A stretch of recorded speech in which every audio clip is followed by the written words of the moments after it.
அதிமுக சட்டப்பேரவை உறுப்பினர்களின் கூட்டம் இன்று சென்னையில் நடைபெறுகிறது. இதுகுறித்த கூடுதல் விவரங்களை தருகிறார் செய்தியாளர் ஸ்டாலின். அவரோடு பேசலாம். ஸ்டாலின், சட்டப்பேரவை உறுப்பினர்களின் கூட்டம் எப்போது நடைபெறுகிறது?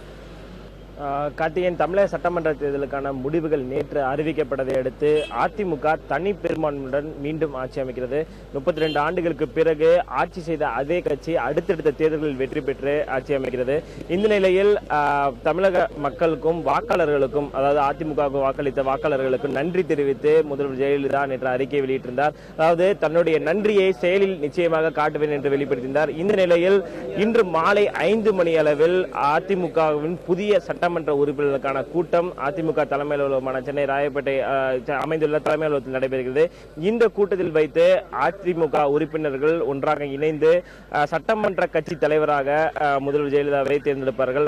அதன் பிறகு அந்த ஆதரவு கடிதத்தை நேரடியாக தமிழக ஆளுநரிடம் கொண்டு சேர்த்து ஆட்சி அமைப்பதற்கான உரிமையை கூறுவார்கள். இந்த நிலையில் அதற்கு முன்னதாக, இந்த சட்டமன்ற உறுப்பினர்கள் கூட்டம் நடைபெறுவதற்கு முன்னதாக இன்று மதியம் 2 மணி அளவில் தமிழக முதல்வர் ஜெயலலிதா பெரியார், அண்ணா மற்றும் எம்ஜிஆர் ஆகிய சிலைகள் சென்னை அண்ணா சிலையில் அமைந்துள்ள இந்த மூவரின் சிலைகளுக்கு மாலை அணிவித்து மரியாதை செலுத்தியுள்ளார். கார்த்திகேயன், அரவக்குறிச்சி, தஞ்சாவூர் 2 தொகுதிகளுக்கு இன்னமும் தேர்தல் நடந்து முடியவில்லை. இந்த நிலையில் 23ஆம் தேதி முதலமைச்சர் ஜெயலலிதா பொறுப்பேற்பார் முதலமைச்சராக என செய்திகள் வெளிவந்த வண்ணம் உள்ளன.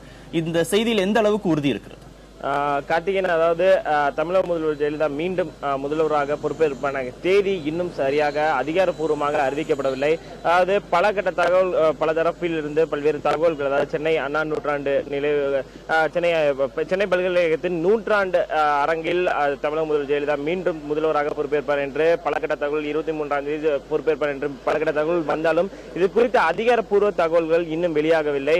அரவக்குறிச்சி மற்றும் தஞ்சாவூர் ஆகிய தொகுதிகளுக்கான தேர்தல் வருகின்ற 23ஆம் தேதி நடைபெறும் என தேர்தல் ஆணையம் அறிவித்துள்ளது. இந்த நிலையில் அந்த தொகுதியை பொறுத்தவரை பணப்பட்டுவாடா மற்றும் பரிசு பொருட்கள் அதிகமாக வாக்காளர்களுக்கு கொடுக்கப்பட்டதாக கூறி அங்கிருக்கும் நிலவரத்தை மீண்டும் ஆராய ஒரு குழுவினையும் தேர்தல் ஆணையம் மீண்டும் நியமித்தது. அந்த 4 பேர் கொண்ட குழுவினர் பொறுத்தவரைக்கும் IAS, IPS, IRS மற்றும் வருமான வரித்துறை அதிகாரிகள் அந்த குழுவில் இடம்பெற்றிருந்தார்கள்.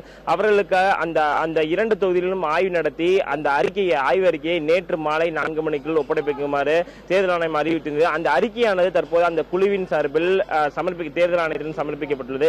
இந்த நிலையில் அந்த தேர்தலை பொறுத்தவரை, அந்த அரவக்குறிச்சி மற்றும் தஞ்சாவூர் ஆகிய தொகுதிகளின் தேர்தல்களை பொறுத்தவரை 23ஆம் தேதி நடைபெறுமா அல்லது அந்த அறிக்கையின் பொறுத்து தேர்தல் ஆணையம் மீண்டும் அந்த தேர்தல்களை ஒரு மாதத்திற்கு தள்ளி வைப்பதற்கான வாய்ப்புகள் உள்ளதாக கருதப்படுகிறது. கார்த்திகேயன்,